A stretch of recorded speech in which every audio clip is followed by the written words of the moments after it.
Good day, people of the internet. This is my Druid build.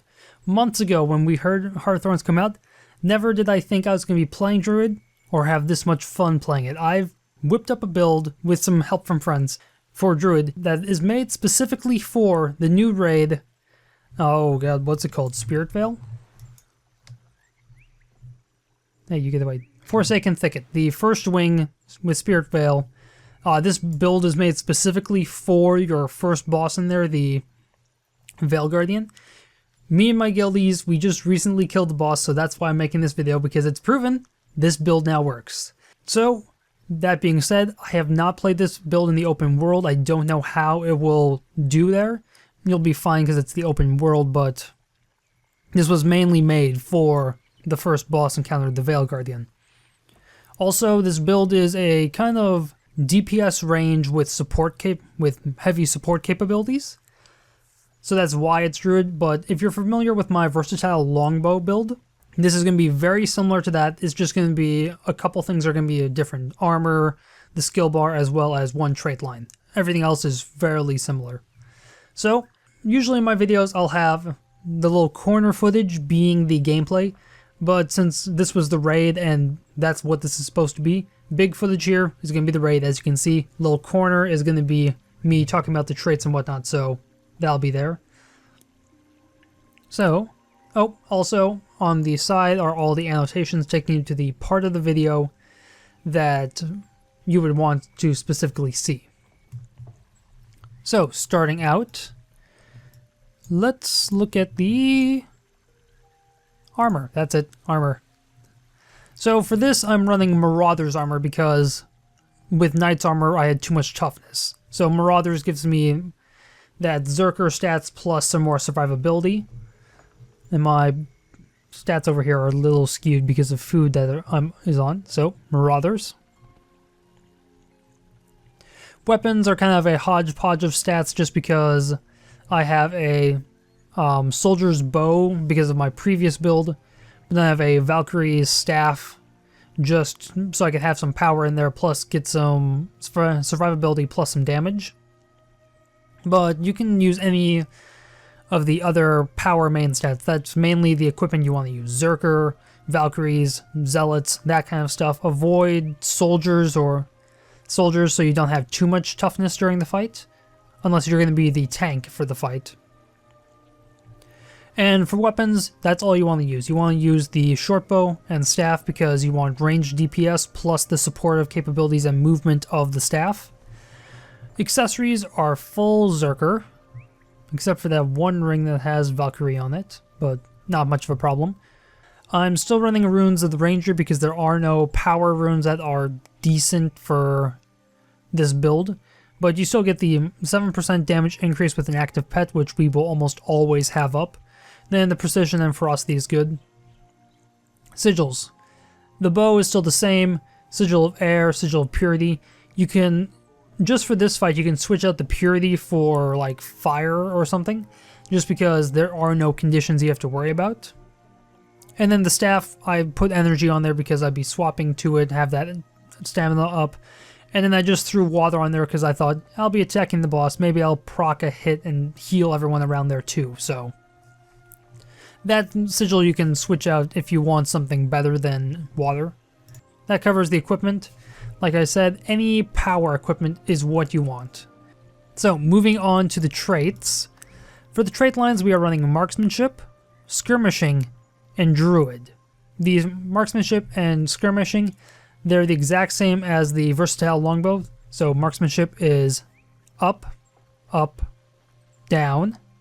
And actually, for the second line here, you may want instead of brutish seals, which improves your signets. We don't have any signets on our toolbar, we just have it from this one trait. So you might want steady focus, which means when our adrenaline is full, we have 10% increased damage. I find that would be better for this build than the actual British seals. Skirmishing. We are going center, up, up, which provides us with extra precision to our allies. We get some vigor when we do our heal, when we evade, which we'll be doing a lot of. And then Quick Draw, which has some very fun mechanics with Druid. The way Quick Draw works is whenever you swap weapons, whatever skill you use is going to be reduced cooldown after it's done. Most commonly, you'll see people do stuff in one weapon set, switch to the longbow, use rapid fire. It will then have a reduced cooldown and do rapid fire again, doing lots of damage. But one of the fun things with Druid is most of the staff skills you're going to be using is either 2 or 3, so that means you can move around the map very quickly using the 3, or you can throw even more heals around the boss with the 2.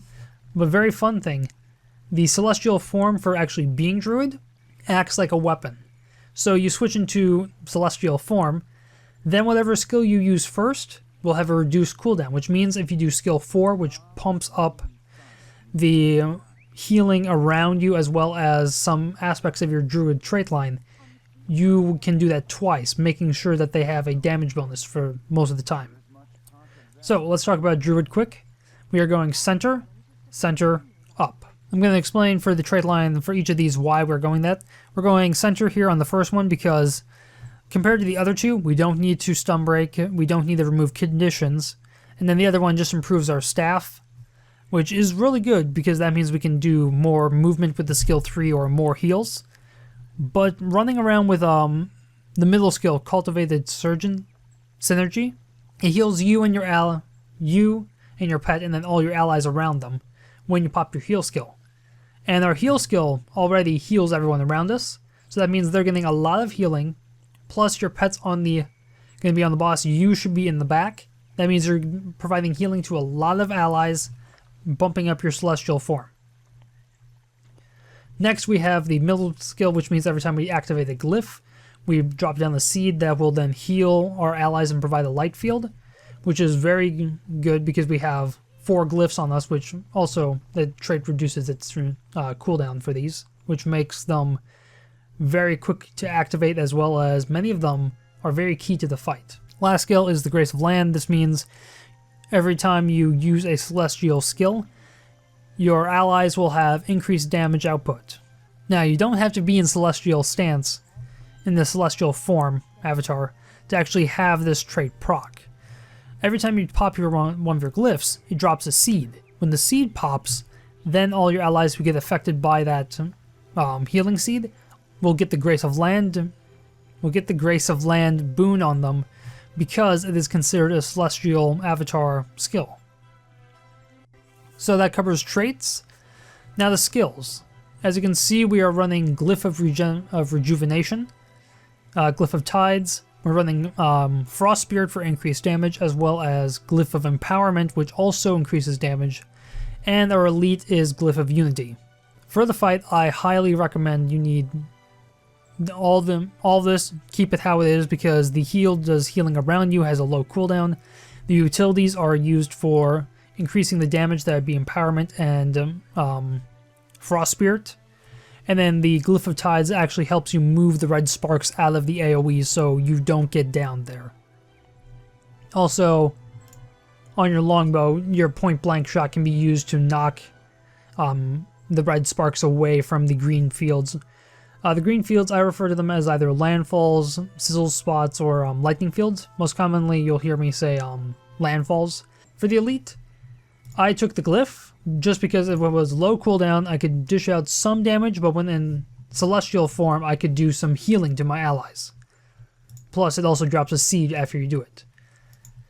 Some other acceptable things to switch out would be Strength of the Pack. This would mean you do more damage, which is a good thing.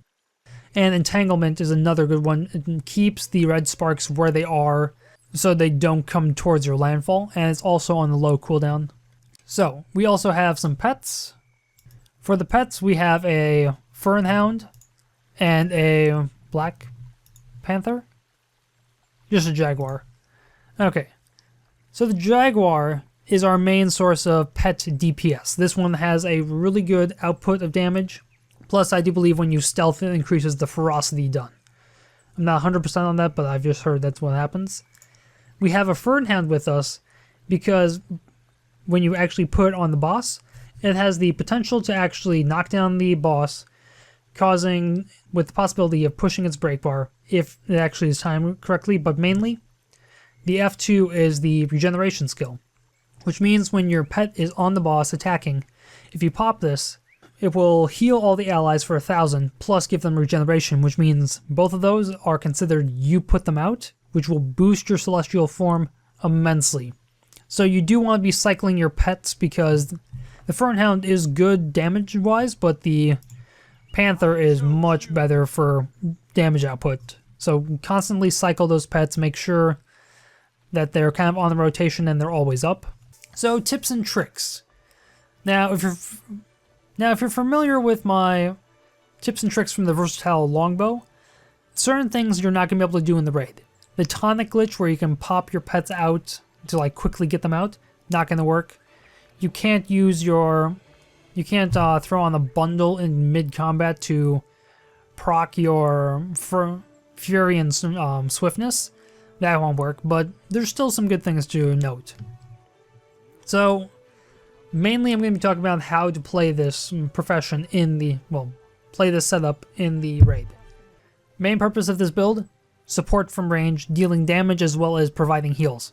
The heals you can provide to your landfall team or your melee team on the boss. The landfall team is where you need to be. Where the green circles appear, you need to get there. We have skills to actually allow us to get there fast, like the skill 3 on the staff will make us leap across the giant stone dais very quickly. Plus we have a bunch of skills to manipulate.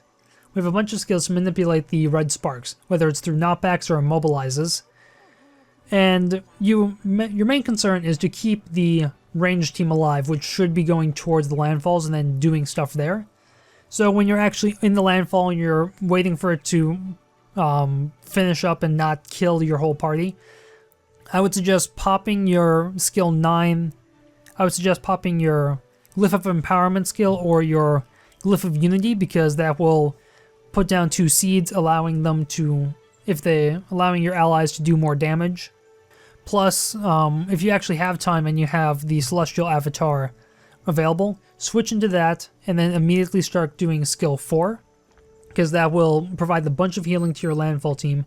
Make it so the squishier members of your team do not fully die when the landfall just does its little pop when you have enough people there. And then after the landfall actually goes away, you can start supporting your melee team by dropping the skill 1, 2, and 3 on them. Skill 5 in Celestial Avatar, don't worry too much about because it roots you in place and you need to just keep on moving during this fight.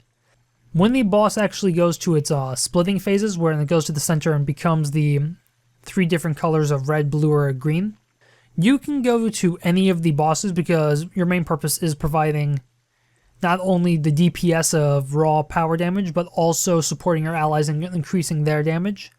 So you can go to the red boss and improve all your allies through healing, but mainly we're going to be useful at the blue and green bosses where our power DPS actually makes a difference. So that is just popping skills and whatnot, making sure you're healing your allies, putting out the DPS, and providing buffs to your allies. Frost Spirit is going to be a skill you want to keep a close eye on, because for the first phase, when there's no lighting up of the dais, just plop the Frost Spirit wherever your melee guys are going to be, and then they'll get the bonus there. Then, before the split, sacrifice your Frost Spirit, go to your area, then put it there for the increased damage. Once you actually get to the running phases, where the dais will light up and you die if you're in the lit up areas, the Frost Spirit isn't too much of a concern, but try and place it where your melee people or ranged people will get the most benefit from it. When the big boss goes into his a rain of energy, where he sticks his hand in the air and all these balls of energy go scattering around, damaging everyone, you do have some skills that can break the break bar. We have the Glyph of Tides can break the break bar. We have the point blank shot which can break it, but those two you really want to save for the landfalls to keep the red sparks out of there. What you do have is in your Celestial Avatar, skill 3 is it's either 2 or 3 second stun, which does a bunch of damage to the break bar and heals your allies while they're trying to break the bar. So when he goes into that break bar phase, drop the stun on him, it heals your allies, and then can help break the bar. That's kind of it for tips. If you're looking at the footage, you can kind of see how this plays out. It's not like the versatile ranger. It's not like the versatile longbow where it's kind of face rolly to play it. This is a little more complicated. You gotta pop your glyphs and whatnot at certain points so you actually do decent damage and support your allies. And it kind of feels like engineer at some points because I've got the 2 weapons plus celestial avatar I gotta keep on cycling through. Then I gotta also go through pets. It's a little challenging, but it's really fun. Okay, last part that we are gonna look at. I'll keep the raid footage in the background just in case you want to look at it. No, wait. No raid footage. So, the last part of this is, since I have a new armor set, new appearance. So, let's go over how my character looks now, because there are a bunch of changes from the versatile longbow. So, back piece, I'm going to start with there. Back piece is the same. It's Rox's quiver. You can get it through the gem store when it's actually available. It might not be at some points. The mask is still the Marauder helm. Shoulders are the Buccaneer's shoulders. The chest piece is going to be the Mistwalker coat. Gloves are the Marauders, are emblazoned gloves. Emblazoned? Yeah, emblazoned gloves. This is the exotic crafting armor. This is the exotic crafted armor you can make. We have Rubicon leggings for the pants, and the boots are leather shoes. For the actual weapons, we have the Lion Guard bow, because the yellow and red actually match my armor. And then for the staff, I just have the gnarled walking stick, which is part of the Hall of Monuments. I like the skin because it's kind of basic looking, plus it has the green for Druid. Yeah, that does it for that. Oh! I gotta talk about dyes. Why didn't I don't know why I almost forgot. So, for the helm, I have Heirloom. The second dye slot doesn't show up for me, but I have it as Marine? Yeah, Marine. I don't know what that looks like because it's always behind my character's hair. For the shoulders, we have Midnight Olive for the first slot, and then Dijon for the second. For the chest piece, we have Dijon, Midnight Olive, and Heirloom. And that's kind of what most of this is Heirloom, Midnight Olive, Dijon. The whole outfit is Midnight Olive, Dijon, and Heirloom. So that's it for this build. I hope you enjoyed the video. I hope you have a fun time in the raids and you actually succeed in them. This build should hopefully actually help with that. But until then, hit like, comment, subscribe, hit me up on the Twitters and the comment section below, and have a day. In reach. Yes! Yes! Sweet.